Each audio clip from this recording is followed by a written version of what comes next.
চন্দ্রকেতুগড় ভারতীয় ইতিহাসের এক অনুন্মোচিত অধ্যায়। চন্দ্রকেতুগড় অধুনা যেখানে উত্তর 24 পরগনার দেগঙ্গা ও বেড়াচাপা অঞ্চল, সেখানেই এক সময় ছিল এই বাংলার প্রাচীনতম সভ্যতা। যীশুখ্রিস্টের জন্মের প্রায় 600 বছর আগে অর্থাৎ প্রাক মৌর্য যুগ থেকে 1250 খ্রিস্টাব্দ অর্থাৎ পাল সেন যুগ পর্যন্ত এই চন্দ্রকেতুগড়ে মানব সভ্যতার অস্তিত্বের প্রমাণ পাওয়া গেছে। প্রায় 1800 বছরের লম্বা সময়কাল জুড়ে এই চন্দ্রকেতুগড়ে এক সভ্যতার অস্তিত্ব ছিল। অথচ ভাবতে খুব অদ্ভুত লাগে, এখানকার ইতিহাস আমাদের সামনে কিন্তু তেমনভাবে উঠে আসেনি। বলতে দ্বিধা নেই, আর্কিওলজিক্যাল সার্ভে অফ ইন্ডিয়া ঠিক সময় এখানকার খনন কার্য ও ইতিহাস উন্মোচনে যদি একটু সচেষ্ট হতো, তবে আজ বাংলা তথা ভারতের ইতিহাস অন্যভাবে লেখা হতো। বাংলার এই প্রাচীনতম সভ্যতার যেটুকু ধ্বংসাবশেষ খনন কার্য চালিয়ে উদ্ধার করা সম্ভব হয়েছে, এই ভিডিওয়ে সেটাই আপনাদের সামনে তুলে ধরব।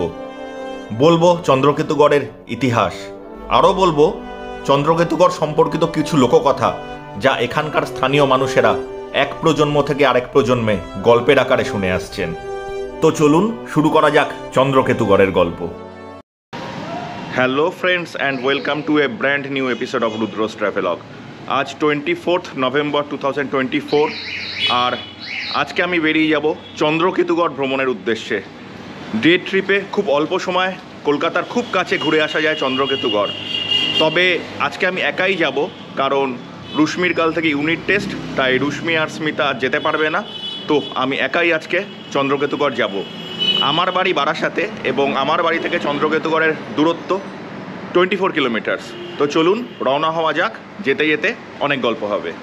আমি এই মুহূর্তে দাঁড়িয়ে আছি বারাসাত চাপাডালি মোড়ে, আর আমার সাথে জয়েন করেছে আমার বাল্যবন্ধু সৈকত। আমরা দুজনে মিলে যাব আজকে চন্দ্রকেতুগড়। তো লেটস স্টার্ট দ্য জার্নি। চলো চলো, আমরা তৈরি, আমাদের বাহনও তৈরি। তো চলুন রওনা হওয়া যাক। আমরা চাপাডালি মোড় থেকে টাকি রোড ধরলাম। আমাদের এই টাকি রোড ধরে প্রথমে পৌঁছে যেতে হবে বেড়াচাপা মোড়ে, এবং বেড়াচাপা মোড় থেকে বাঁদিকে 100-150 মিটার গেলেই পড়বে চন্দ্রকেতুগড়ের সেই আর্কিওলজিক্যাল সাইট। যারা নিউ টাউন বা রাজারহাট থেকে আসবেন, তারা রাজারহাট চৌমাথা থেকে সোজা হরিবাড়ি রোড ধরে এখানে কাঁচকল মোড়ে এসে উঠতে পারেন। এটি কাঁচকল মোড় আমরা ক্রস করছি এখন। তো আপনাদের এই কাঁচকল মোড়ে এসে টাকি রোডে উঠতে হবে এবং ডান দিকের রাস্তা ধরে বেড়াচাপার দিকে এগিয়ে যেতে হবে।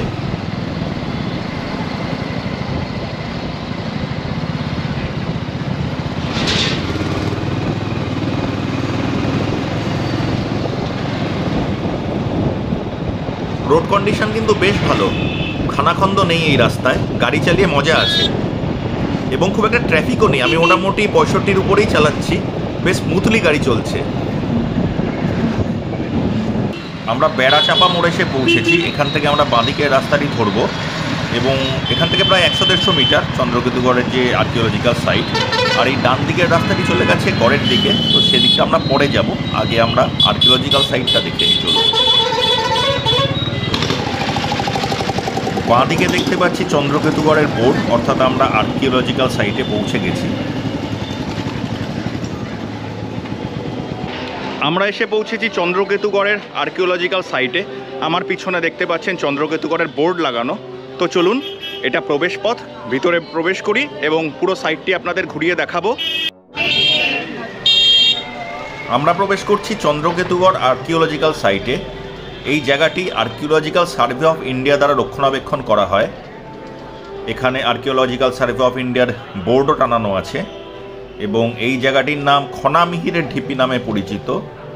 কেন এই জায়গাটির নাম খনামিহিরের ঢিপি সেটা আপনাদের বলবো, তবে তার আগে এই জায়গাটা একবার আপনাদের ঘুরিয়ে দেখিয়ে দিই। চন্দ্রকেতুগড়ে খুব একটা বেশি খনন কার্য চালানো সম্ভব হয়নি। তার প্রধান কারণ হলো চারপাশের ঘন বসতি। তবে যেটুকু খনন কার্য চালিয়ে উদ্ধার করা হয়েছে, তা থেকে প্রাথমিকভাবে প্রত্নতত্ত্ববিদরা মনে করেন এটি একটি প্রাচীন মন্দিরের ধ্বংসাবশেষ।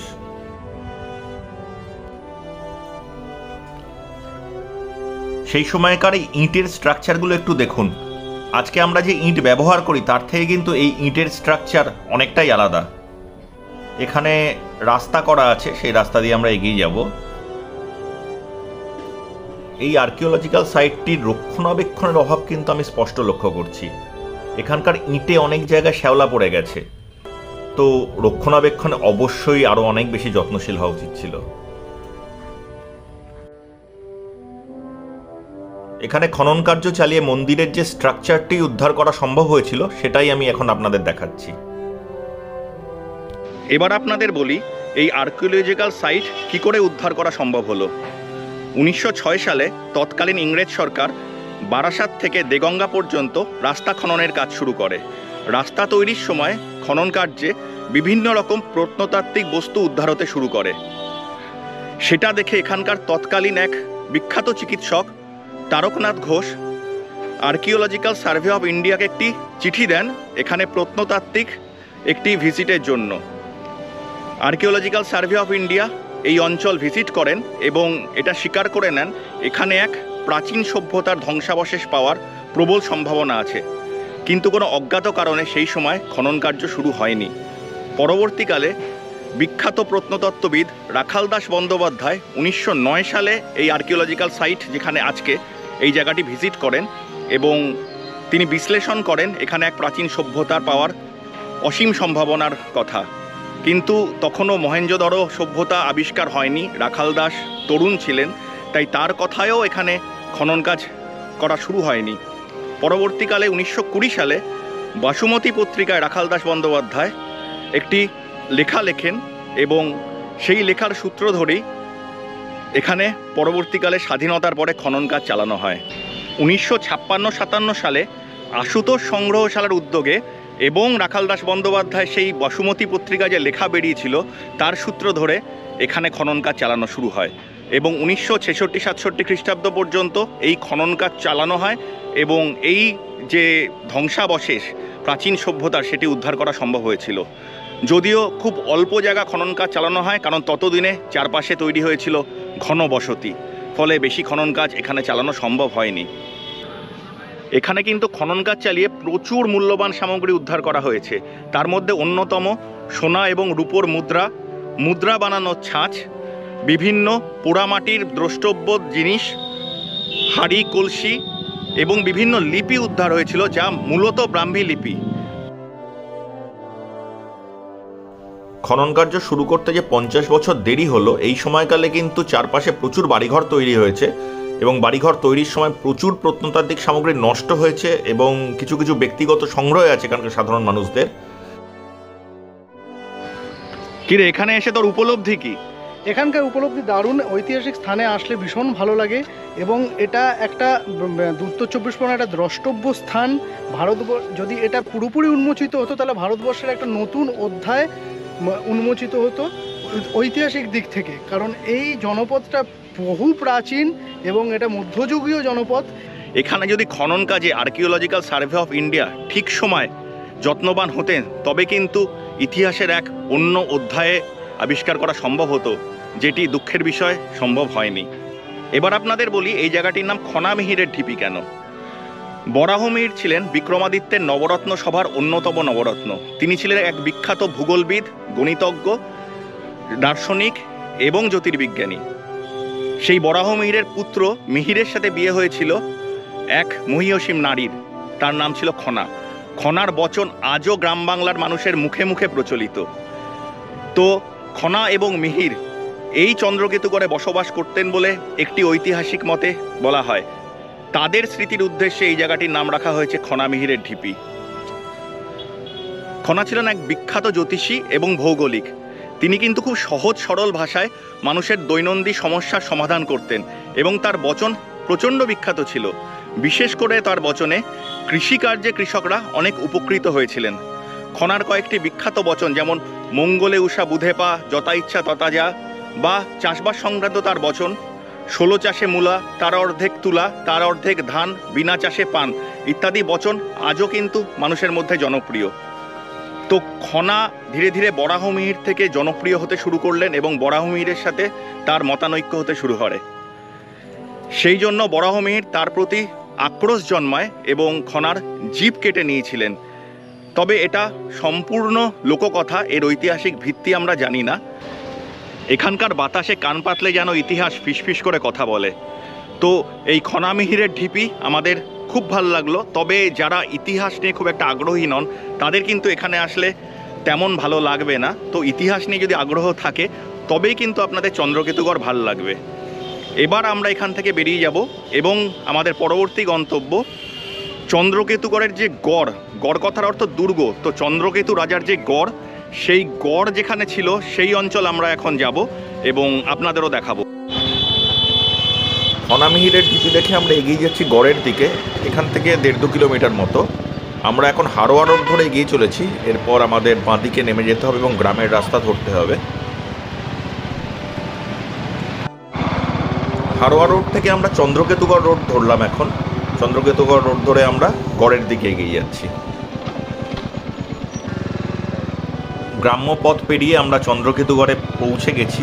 আমি সামনে গেট দেখতে পাচ্ছি, শুধু 2টি লোহার গেটই আছে এখানে, আর তো কিছু দেখতে পাচ্ছি না। এমনভাবে বাউন্ডারি ওয়াল কিছু করা নেই, জায়গাটি সংরক্ষিতও নয়। আমরা এই মুহূর্তে এসে পৌঁছেছি চন্দ্রকেতুগড়ের, যেখানে রাজার দুর্গ ছিল সেই অঞ্চলের। লোককথা অনুযায়ী এই জায়গাটির আগে নাম ছিল দেউলিয়া এবং দেউলিয়া রাজা ছিলেন রাজা চন্দ্রকেতু। তো চন্দ্রকেতুর যে দুর্গ, সেই দুর্গের ধ্বংসাবশেষ এখানে আছে মাটির তলায়। তবে খুব একটা খনন কার্য এখানে চালানো সম্ভব হয়নি। 2001-2 সালে খুব অল্প সময়ের জন্য এখানে খনন কার্য চালানো হয়, কিন্তু চারপাশে এখানে কৃষি জমি, আমি ক্যামেরা ঘুরিয়ে দেখাচ্ছি, আমার পিছনে দেখুন কৃষি জমি, এবং এই মুহূর্তে এগুলো প্রাইভেট প্রপার্টি। তো এখানে উৎখাত করে খনন কার্য চালানো সম্ভব নয়, তাই এখানে খনন কার্য চালানো সম্ভব হয়নি। এই যে উঁচু জায়গাটা দেখছেন ঢিপি, এখানকার স্থানীয় লোকমতে এটি হচ্ছে সেই কেল্লার প্রাচীর, যেটি এই মাটি বা ঢিপির নিচে চাপা পড়ে আছে। এটাও অনেকে বলেন যে এই অঞ্চলের উচ্চতা আজ থেকে 60-70 বছর আগে কিন্তু আরও বেশি ছিল, এবং সময়ের সঙ্গে সঙ্গে মাটির নিচে এই ঢিপি দেবে যাচ্ছে, অর্থাৎ চন্দ্রকেতুগড়ের রাজার দুর্গের সেই ধ্বংসাবশেষ ধীরে ধীরে মাটির গভীরে তলিয়ে যাচ্ছে। তো চলুন একবার আপনাদের ঘুরিয়ে দেখিয়ে দিই জায়গাটা, এবং চন্দ্রকেতু সম্পর্কে আরও কিছু তথ্য আপনাদের বলবো, যা এখানকার লোকের মুখে মুখে এখানে বহুল প্রচলিত। এই সেই উঁচু ঢিপি, যার নিচে নাকি চন্দ্রকেতুগড়ের কেল্লার প্রাচীর চাপা পড়ে আছে।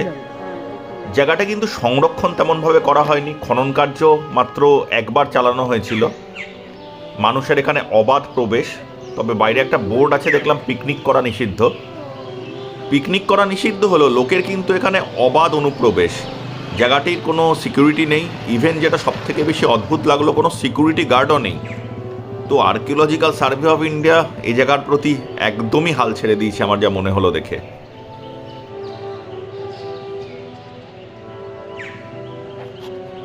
এবার চন্দ্রকেতুগড় সম্পর্কিত কিছু ঐতিহাসিক তথ্য আপনাদের সামনে তুলে ধরি। বাংলাদেশের পদ্মা নদী এবং পশ্চিমবঙ্গের হুগলি নদীর মধ্যবর্তী যে জায়গাটি, যেটি এখন উত্তর 24 পরগনা এবং বাংলাদেশের খুলনা ঢাকা জেলার অংশ, সে জায়গাটি একসময় গঙ্গারিদাই নামে পরিচিত ছিল। বিখ্যাত পর্যটক মেগাস্থিনিস এবং টলেমির লেখায়ও কিন্তু এই গঙ্গারিদাইয়ের উল্লেখ করা আছে। তো সেদিন যে জায়গাটি ছিল গঙ্গারিদাই, সেখানেই গড়ে উঠেছিল এক বন্দরনগর। ঐতিহাসিকদের মতে গঙ্গার একটি শাখা এই অঞ্চল দিয়ে প্রবাহিত হয়েছে, এবং সেই শাখার নাম ধরেই দেগঙ্গা নামকরণ। দ্বিতীয় গঙ্গা, অর্থাৎ সেখান থেকেই দেগঙ্গা জায়গাটির নাম এসছে। এই দ্বিতীয় গঙ্গা যেখানে ছিল, সেখানেই এই একটি বন্দরনগরী গড়ে উঠেছিল, যা চন্দ্রকেতুগড়। ঐতিহাসিক আরেকটি মত আছে, এখান দিয়ে একসময় বিদ্যাধরী নদী প্রবাহিত হতো, যে নদী পরবর্তীকালে এখান থেকে দূরে সরে গেছে, এবং নদীমাতৃক সভ্যতা ছিল বলে নদী এখান থেকে সরে যাওয়ায় এখানে সভ্যতার পতন হয়েছিল এবং চন্দ্রকেতুগড়ের সভ্যতা এখানে ধ্বংস হয়। তো ঐতিহাসিক খনন যদি ঠিকমতোভাবে এবং বৈজ্ঞানিক সম্মতভাবে করা হতো, তাহলে হয়তো আরও অনেক তথ্য আমরা জানতে পারতাম। তো যেটুকু আমরা জানি সেটুকু আপনাদের সামনে তুলে ধরলাম। এখানে দুজন বাচ্চার সাথে আমার দেখা হলো, তারা একটা ইন্টারেস্টিং তথ্য আমাদের দিলেন, তো আপনারা ওদের মুখ থেকেই শুনে নিন।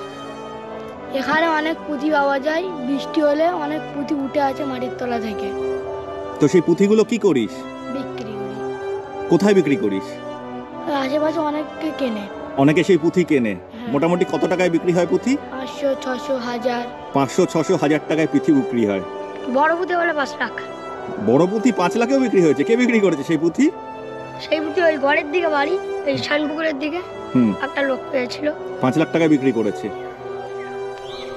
ওদের কথা কতটা গুরুত্ব দেব তা বুঝতে পারছি না, তবে যেটা ওদের কথা সারমর্ম দাঁড়ালো, এই যে মাটি, এই মাটি বর্ষাকালে কর্দমাক্ত হয়ে যায় এবং কাদার মধ্যে থেকে ওরা বিভিন্ন রকম প্রত্নতাত্ত্বিক সামগ্রী খুঁজে পায়, যেগুলো ওরা এখানকার স্থানীয় মানুষদের কাছে বিক্রি করে। এখানকার বিখ্যাত রাজা ছিলেন রাজা চন্দ্রকেতু এবং তার নামানুসারে এই জায়গাটির নাম হয়েছে চন্দ্রকেতুগড়।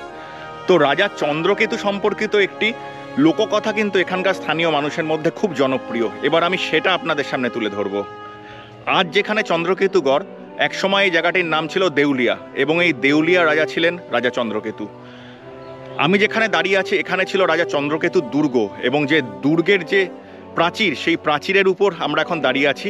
প্রাচীরটি মাটি চাপা পড়ে আছে, এই ঢিপির নিচেই রাজা চন্দ্রকেতুর প্রাচীরের সেই অংশ আজও বিদ্যমান, তবে খনন কার্য চালানো হয়নি, যেটা আমি আপনাদের বললাম।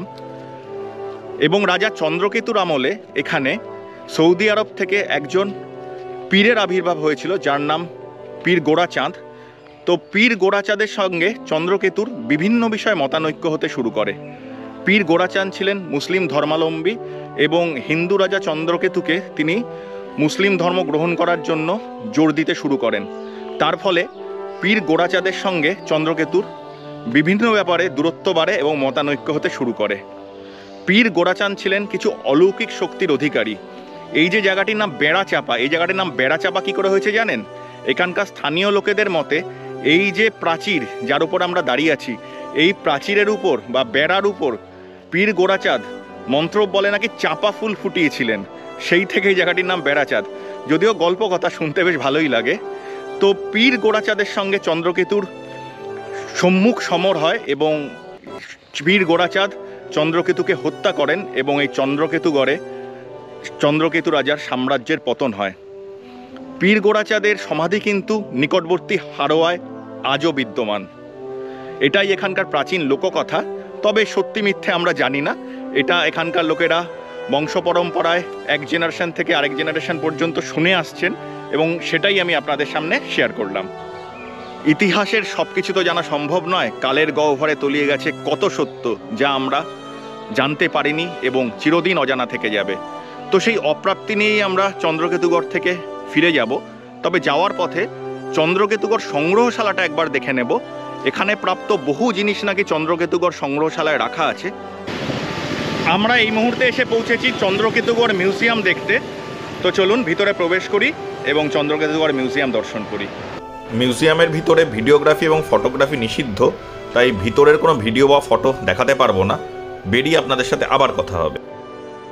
আমরা চন্দ্রকেতুগড় মিউজিয়াম দেখে বেরোলাম। ভিতরে ফটোগ্রাফি এবং ভিডিওগ্রাফি করা নিষিদ্ধ, তাই ভিতরটা আপনাদের দেখাতে পারলাম না। ভিতরে বিভিন্ন টেরাকোটার ফলক, মৃৎপাত্র, বিভিন্ন রকম পাথর, হাতির দাঁতের তৈরি বিভিন্ন সামগ্রী এবং বিভিন্ন রকম তৎকালীন মুদ্রা আছে। জায়গাটা বেশ ভাল লাগলো আমাদের। এই চন্দ্রকেতুগড় মিউজিয়াম দর্শন করে আমাদের আজকের এই ডে ট্রিপ এখানেই শেষ হলো। খুব ভাল লাগলো আমাদের এখানে এসে, তবে একটা আফসোস নিয়ে এখান থেকে ফিরে যাচ্ছি যে ঠিক সময় যদি সঠিকভাবে বিজ্ঞানসম্মতভাবে এখানে খনন কার্য চালানো যেত বা আজও যদি নতুন করে খনন কার্য শুরু করা যায়, তবেও কিন্তু অনেক সম্ভাবনা এখানে আছে। তো আশা করব ভবিষ্যতে এই জায়গায় আবার খনন কার্য চালানো হোক এবং অজানা ইতিহাস আমাদের সামনে উঠে আসুক।